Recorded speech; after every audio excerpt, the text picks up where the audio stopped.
છીએ લીલી તુવેર વડીનું શાક. જો તમને મારી આ રેસીપી ગમે તો પ્લીઝ મારી ચેનલને સબસ્ક્રાઇબ કરી દેજો અને તમારા ફેમિલી જોડે શેર કરજો. આપણે એક કુકરમાં એક વાટકો લીલી તુવેરના દાણા લઈ લીધા છે. તેમાં આપણે 2 ગ્લાસ પાણી એડ કરી દઈશું અને ત્યાર પછી એમાં સ્વાદ અનુસાર મીઠું અને હળદર નાખી અને બાફવા માટે મૂકી દઈશું. આપણે અહીં 3 વિસલ વગાડવાની છે.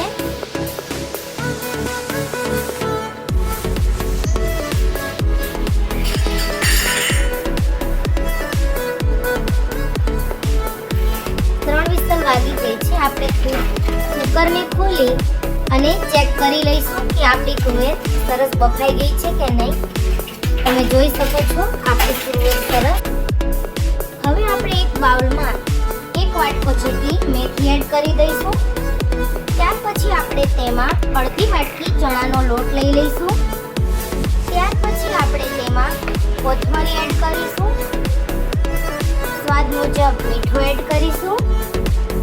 લાલ મરચું પાવડર એડ કરીશું 1 ચમચી. અડધી ચમચી હળદર પાવડર એડ કરીશું. અડધી ચમચી ધાણા જીરું પાવડર એડ કરીશું. ગરમ મસાલો એડ કરીશું. 1 ચમચી ખાંડ એડ કરીશું. ત્યાર પછી આપણે તેમાં તેલ એડ કરીશું. 2 ચમચી જેટલું અહીં મેં તેલ લીધેલું છે. હવે આ બધાને આપણે સરસ મિક્સ કરી લઈશું.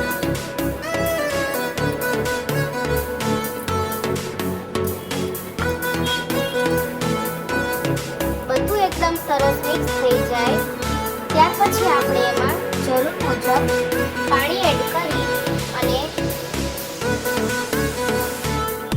વડીનો લોટ તૈયાર કરી લઈશું. અહીંયા આપણે વડીનો બહુ એકદમ સોફ્ટ પણ નથી રાખવાનો લોટ.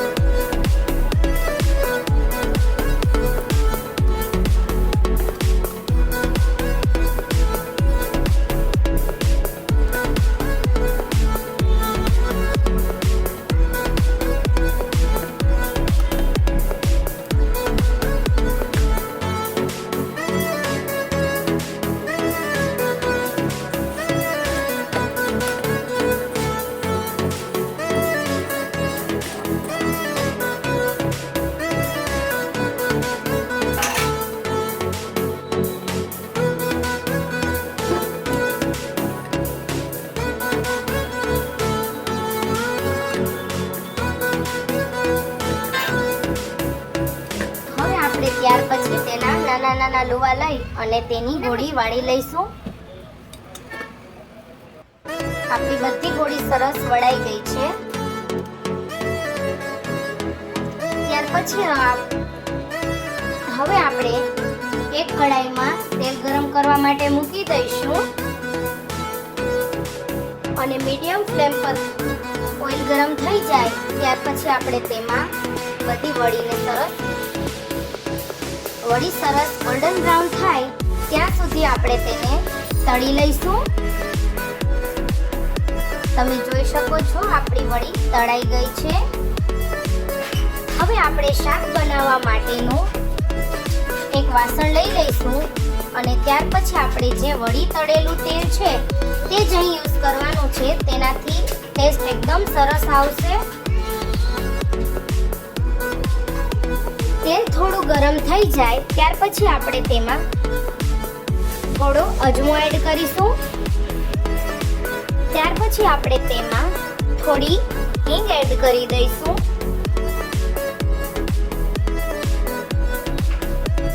પછી આપણે તેમાં આદુ, લસણ અને મરચાંની અહીં મેં પેસ્ટ લીધી છે. તમે લસણ ન ખાતા હોય તો તમે લસણ અહીં સ્કીપ પણ કરી શકો છો. સરસ સતળાઈ જાય ત્યાર પછી આપણે તેમાં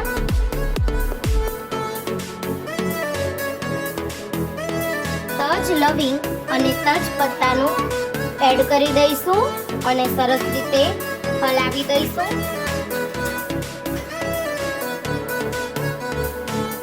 થોડું સતળાઈ જાય ત્યાર પછી આપણે તેમાં ટોમેટોની ગ્રેવી એડ કરી દઈશું. અહીં મેં 4 ટમેટા મીડિયમ સાઈઝના લીધેલા છે. ત્યાર પછી આપણે તેને હવે પાકવા દઈશું થોડી વાર અને પછી મસાલા એડ કરીશું બધા.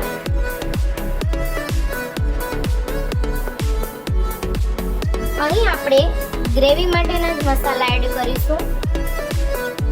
1 ચમચી અહીં લીલું લસણ લીધેલું છે મેં, તેનાથી ખૂબ જ સરસ ટેસ્ટ આવે છે.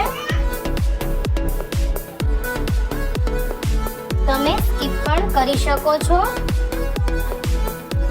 હવે આપણે તેમાં 1 ચમચી લાલ મરચું પાવડર એડ કરીશું. તમારી ચોઈસ પ્રમાણે વધુ ઓછું કરી શકો છો. અડધી ચમચી હળદર પાવડર, અડધી ચમચી ધાણા જીરું પાવડર અને અડધી ચમચી ગરમ મસાલો આપણે એડ કરી દઈશું પ્રોપર મિક્સ કરીને.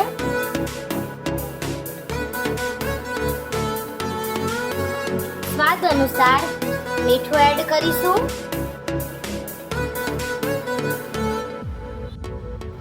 ગરમ મસાલો એડ કરી દઈશું અને બધું સરસ રીતે મિક્સ કરી અને 2 મિનિટ માટે ચડવા દઈશું.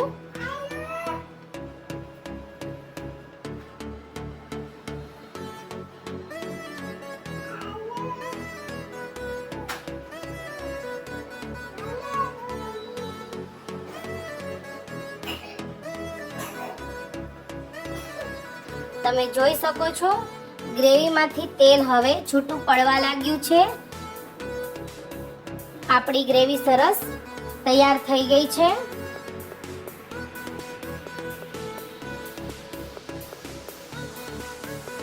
ત્યાર પછી આપણે તેમાં થોડી લીલી મેથી એડ કરી દઈશું અને બરાબર રીતે મિક્સ કરી દઈશું.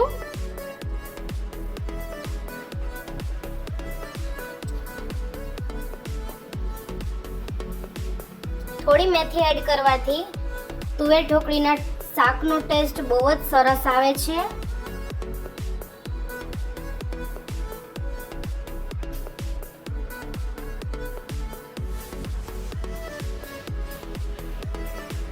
ત્યાર પછી આપણે હવે ગ્રેવી તૈયાર છે તો જે બાફીને તુવેર આપણે રાખેલી છે, તુવેરના દાણા, તેને આપણે તેના પાણી સહિત જ એડ કરી દેવાનું છે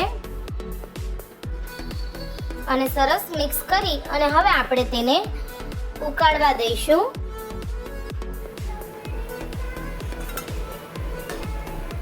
તમે જોઈ શકો છો આપણું એકદમ સરસ શાક ઉકળી રહ્યું છે. થોડું શાક ઉકળે ત્યાર પછી આપણે તેમાં 1 ચમચી ખાંડ એડ કરી દઈશું. આ શાક ખાટું મીઠું સરસ લાગે છે. હવે આપણે જે વડીને એડ કરી અને ઉકળવા દઈશું. વળી ગ્રેવીનું પાણી જે આપણે એડ કરેલું છે તે સરસ શોષી જશે. તમે જોઈ શકો છો આપણું શાક એકદમ સરસ દેખાઈ રહ્યું છે, એકદમ સરસ તૈયાર થઈ ગયું છે. રોટલી, ભાખરી અથવા તો રોટલા તમે જે ઈચ્છો તેની સાથે ખાઈ શકો છો. તૈયાર છે આપણું સરસ મજાનું લીલી તુવેર વડીનું શાક અને ગરમા ગરમ સર્વ કરીશું. મારી રેસીપી ગમે તો શેર કરી અને સબસ્ક્રાઇબ કરી દેજો.